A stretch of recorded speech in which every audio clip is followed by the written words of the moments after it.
So if you're a long-term listener to the Kirk Miller Podcast, the things I'm going to cover today in relation to food, you might have heard before, but it's not a bad thing, as it's going to act as a refresher of the simple things you need to do and basically simplify all the different ways you can manage food this calendar year.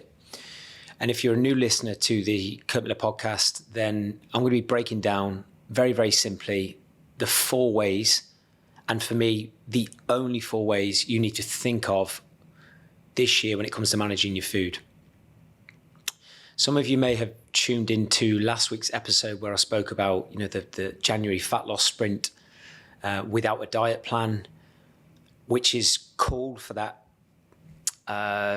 rapid dent in your fat loss and weight loss, maybe after the new year. But the things I'm going to share today in relation to the way you can manage your food are going to be significantly more sustainable and more practical in the real world. Because I really believe that so many people overcomplicate food or are deluded, perhaps misinformed or miseducated on what they need to do across 52 weeks. And I know I might sound like a broken record when I deliver these podcasts, but I run a coaching program called Built to Last, and I'm not interested in helping someone, whether they work with me or not, or they listen to this podcast or not, feel good, feel healthy for 2 weeks, 4 weeks, even 12 weeks. My absolute obsession is to create lasting change and help bulletproof people's health and lifestyle management forever. And one of the things you need to get a grip on if you want to do that too is managing your food across 52 weeks. So if you were to evaluate the last 12 months in 2023 and you had too many weeks, too many months where you felt off it with your food, maybe you put on weight or more weight than what you wanted to, had reactive behavior patterns, and it affected how you look, feel, or perform, then this episode is for you. I do have some notes from a PDF that we have inside our private members area, BTL members area, just to try and be as concise as possible with the pros and the cons of the different ways to manage your food. So if you would like the notes from today's podcast, and more specifically a PDF which is going to help you at speed and provide a visual summary of the things I go through today, please do not hesitate to drop me a message on Instagram or LinkedIn, or drop me an email via my website, and I will happily send it over to you, as it's going to be a reference you can use at speed and reduce the overwhelm potentially of the different ways I'm going to explain food today. So there are 4 ways to manage your food. We have a fixed meal plan, basically a diet plan. We have tracking calories and protein. And we have outsourcing our food, and we have habits and guidelines. Now, one of the biggest reasons people fail with their health and fitness or don't look the way they want to is because they don't know how to pivot from one way of managing food to another. Because unless you stay in your house in the same environment every single week, then one way is never going to work. And I've said this many, many times before, but I really believe, especially when someone is in their 40s, 50s, and 60s, they run a business, they have friends, they have a partner, they have a family, they have kids, they have a life, they want to enjoy the fruits of their labor, eat out at restaurants, travel, holidays, all these type of things, then you need to know how to manage your food on these occasions. And I believe the biggest reason people are being failed with their health and fitness or simply yo-yoing more frequently than what they want to is they don't know how to manage their food at weekends, on holidays, special occasions, birthdays, christenings, stag do's, etc., which can make up a third to a half a year, from my experience, in the world of entrepreneurship and as a business owner. Even if someone wasn't an entrepreneur or business owner, and you might not be listening to this, there are 104 days in a calendar year that make up the weekend. And I really believe that why someone doesn't look the way they want to is largely dependent on the food choices at the weekend. Okay, it's not about how well you eat Monday to Thursday. Remember, your body composition, your body weight and shape, and the energy you live with is going to be the end outcome of the average daily average of managing your food across a 365-day period. So we need to know how to pivot from these 4 different ways to manage food. And I'm going to break down the pros and cons as sharply as I possibly can for each one, and then give you some practical advice on situations where I would use, for example, a meal plan, situations where I'd outsource my food, situations maybe where I would track my calories, okay? So meal plan, if you are looking to create predictable progress, remove the guesswork, and probably create faster change, especially over a short-term period, a meal plan for me is going to do that better than anything. Why? If you can do a meal plan, especially when you are prepping the food, cooking the food, then you are in total control of the food quality you put in your mouth, and more importantly, the food quantity, because your body weight and shape is going to be the average of those two, of course, in relation to movement as well. But meal plans are brilliant for giving you total structure, keeping everything within your control, and optimizing performance as well. You're just more in control of every calorie and input into your mouth. However, they are not very flexible, they're not very practical, and they're not going to help you when you are wanting to eat out in a restaurant, on a holiday, or a special occasion. So I think with a meal plan, they are an amazing way to manage your food, especially in January, and especially at certain periods of the year when you can control your environment a lot more effectively than maybe the weeks that you can't control your environment. And I think they're a brilliant way to really create discipline in the lead up to a holiday or a special occasion when you're really trying to make rapid headway with your fat loss and just remove the guesswork. But from my experience, they're just not sustainable in the slightest for the average entrepreneur, business owner, or high performer that we coach. I learned the hard way with this when I moved from Coventry to London and now in Dubai. When I was in Coventry, I did religiously follow a meal plan pretty much Monday to Friday, Monday to Saturday, and then I'd have a bit of flexibility with my food around that.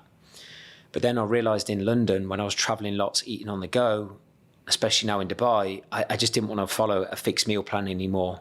So I used other methods, which I'll share in a second. But meal plan is an amazing option. But I believe you need to use that in pockets across the year. And meal plan as well might work really, really well during the week. A lot of our clientele, for example, follow a meal plan Monday to Friday. And then we teach them how to manage calories, forward pick and plan off menus around that, and outsource food potentially around that too, as I'll come in a second. The second option is tracking calories, and what we strongly advise in our Built to Last programming community is tracking your protein. So tracking your calories and protein allow for a lot more flexibility. They're a lot more practical and real in the real world, because no matter where you are in the world, you can track your calories. Whereas if you're in a different environment, you're in a different country, different city, it's hard to take your meal plan with you. Okay, especially if you're staying overnight in hotels and things like that, which many of our clients do. But tracking calories you can do anywhere.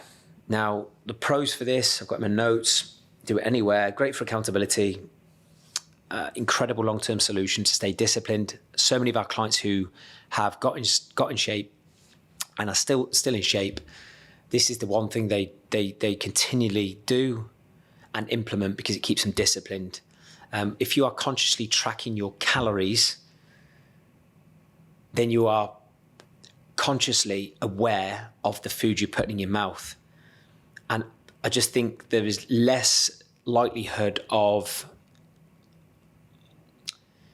overeating and eating more shit if you are actually tracking your calories. Because if you're tracking your calories and you're continually putting in poor quality foods, then you're consciously choosing to eat shit. Whereas if you're not tracking calories, it can be easy to bullshit yourself and pretend that you're not actually eating as much as what you actually are, or pretend that you're eating better than what you actually are. The cons with tracking calories, they don't really give you that structure, as much predictable progress, because I think one of the big cons with tracking calories are most people underreport the calories they're actually eating. So one of the things we do, for example, inside our Built to Last coaching service, if any of our clients were tracking their calories and they were hit a plateau and they come to us saying, oh, we're tracking calories, we're tracking my protein, getting my sessions in, but I'm not changing, the first protocol we would do is literally get the client to send pictures and or videos of everything they are actually consuming and cross-reference that with the calories and the data they're putting into their tracking, for example, via MyFitnessPal. So, a con with that is there can be a false perception of how healthy you're actually eating if you don't know how to track calories properly. And again, if you're regularly listening to this episode or this show, we have trainings, video trainings, and step-by-step guides on how to track calories accurately. So if you would like that resource, please don't hesitate to drop me a message. Then we have number 3, which is outsource. This is very, very popular with a lot of the entrepreneurs and business owners we coach. I use this to enormous effect, especially the last sort of 3 or 4 years. I just don't like making food. I don't like cooking food. I've prepped that many meals over the years, and I can eyeball calories because of my experience of weighing food that much. I just have no real desire to make food that much, and it's not a good use of my time. So if you are time poor and you travel and you're at a stage of your life where you couldn't think of anything worse than shopping, prepping, cooking food, outsource is an amazing way to manage your food and save so much time. And the likelihood is the food's probably going to taste better if your cooking's anything like mine. It saves mental bandwidth, helps build consistency in the real world. Cons, food quality can be potentially lower if you are outsourcing the food, again, because you don't have 100% certainty of where that food company or meal prep service, or in my case, I use Deliveroo a lot, of where they're getting their food. Okay, I mean, look, my personal experience of food, I can genuinely look at food and taste it and know if it's high quality. I'm just very, very in tune with poor quality and high quality food, and that comes with experience. Companies as well, if you're outsourcing, can underreport or even overreport calories. So again, you've got less likelihood of predictable progress. However, for me, I use Deliveroo regularly, and I generally use the same sort of companies when I'm delivering food. And if I'm using the same sort of companies, within a 10% range, the portions are pretty much accurate each time. They're pretty accurate each time. So you'll have your favorites. And if you were ever feeling disgruntled with the service, or there was too much variation in portions or quality, then you would either leave that company that you're getting your food from, or just take it up with them personally. When you outsource your food as well, it is harder to manage the exact calories you're eating. But for me, I don't stress about that anymore. I personally just look at it very, very logically, as I've said on many podcast episodes. If I'm eating plenty of protein, and I advise 1 gram of protein per 1 pound of body weight, I eat around 170 grams a day as an absolute minimum, especially as a man. I think if you lift and you want a strong muscular body and you don't want to overeat on sugar and processed food, which low protein can actually create, then a minimum 150 grams you should be consuming, in my opinion. So yeah, just diverse in there. As I said, for me, even if I'm outsourcing my food, I just focus on principles. I'm eating plenty of protein. Is the food high quality, the best quality I can possibly get from outsourcing? And is there no refined or added sugar? By default, you'll naturally manage your calories a lot more efficiently. Another con, of course, it can cost a bit more. But my argument to that is, if people were to say, even if a meal costs 20, 30 pounds, that can easily be the cost in London or Dubai, for example.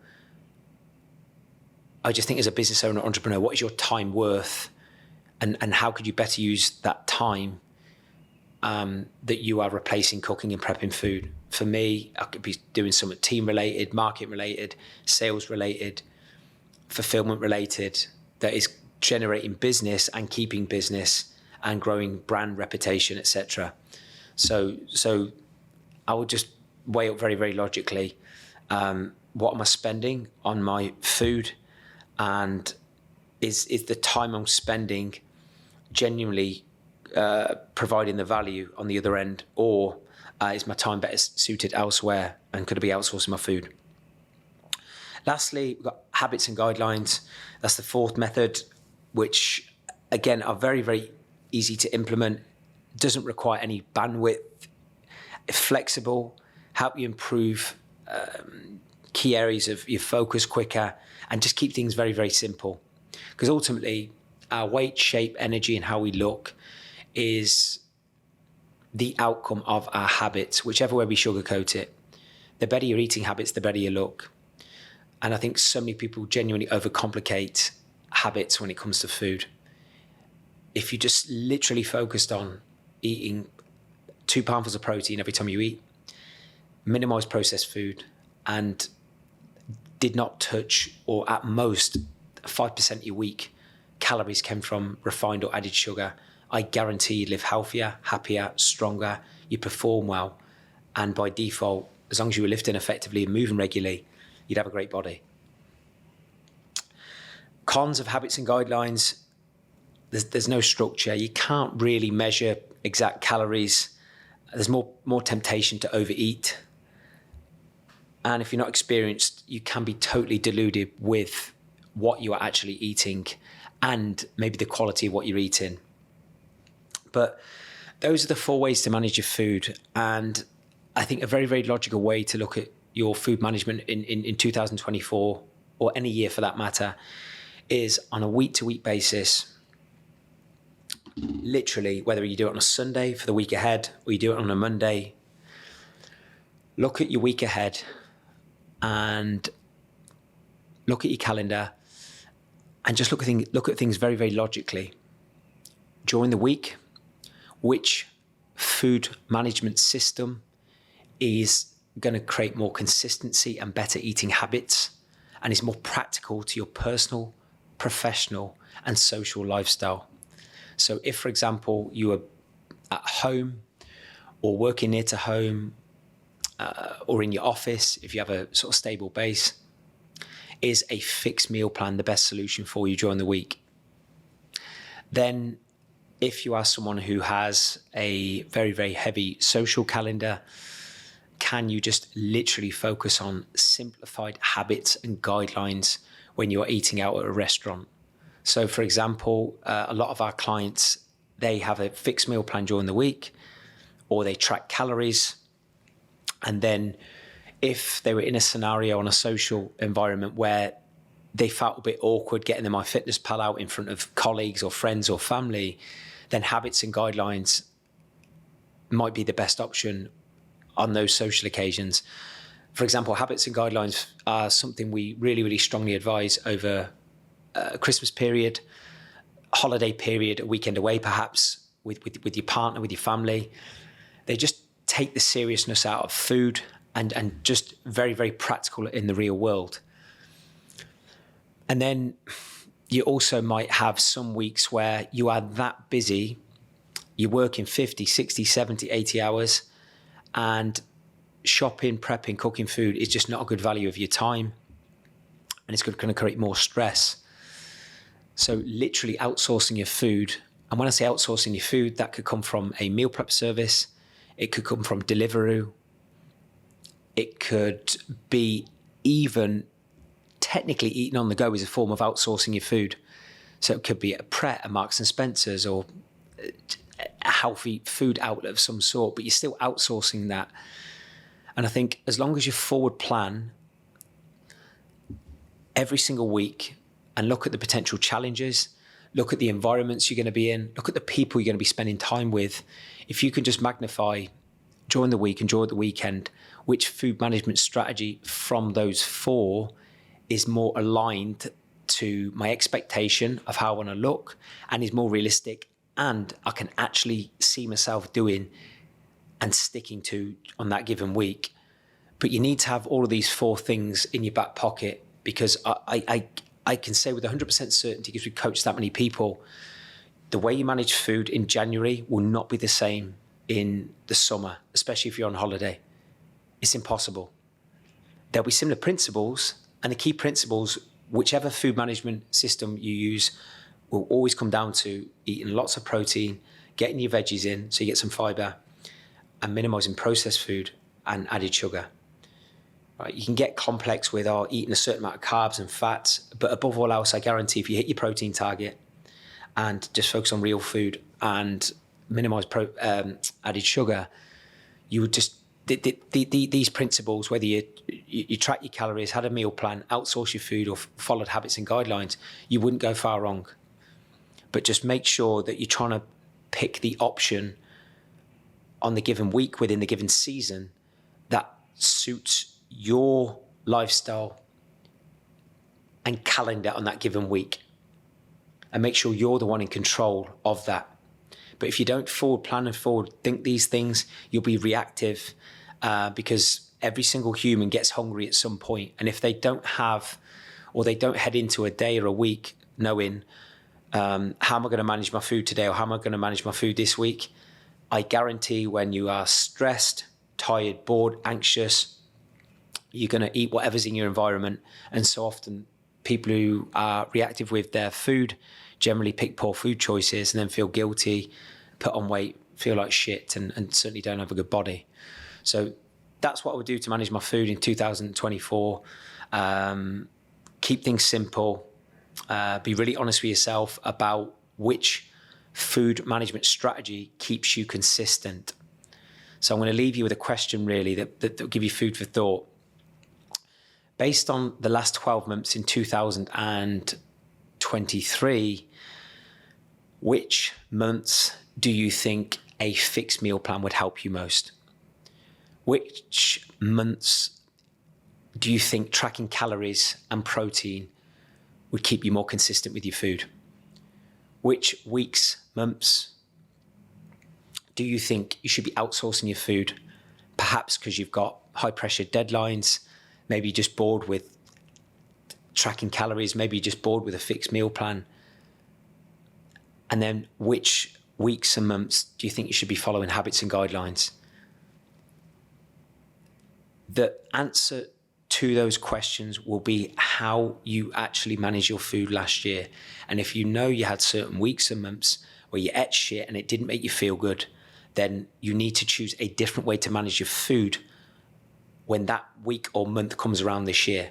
Otherwise, you're going to keep going in cycles and having these habitual behavior patterns with food. If you keep doing the same, you're going to look the same. If you keep eating the same, you're going to look the same. So look at things with logic and practicalities and take responsibility with your food. But as I said, I have some amazing resources. I have the resource summary from today's episode of the 4 different ways to manage your food. So you've got a great visual. If you would like that, please message me. And as always, I would love to hear your biggest takeaway. I would love if you could share this episode with someone who you think would really take value from the Kirk Miller Podcast. I know what works. I know what it takes to create lasting change with your health, fitness, food, and lifestyle management. And if you're still stuck and you are genuinely not feeling confident and certain that you have a clear plan with structure, accountability, and a community to help you be the healthiest person, and more specifically, have the healthiest year of your life this year. If you're an entrepreneur, business owner, or leader, I can certainly help you with that. have a world-class team, and we remove the guesswork once and for all. As always, thank you so much for listening, and I'll see you next time.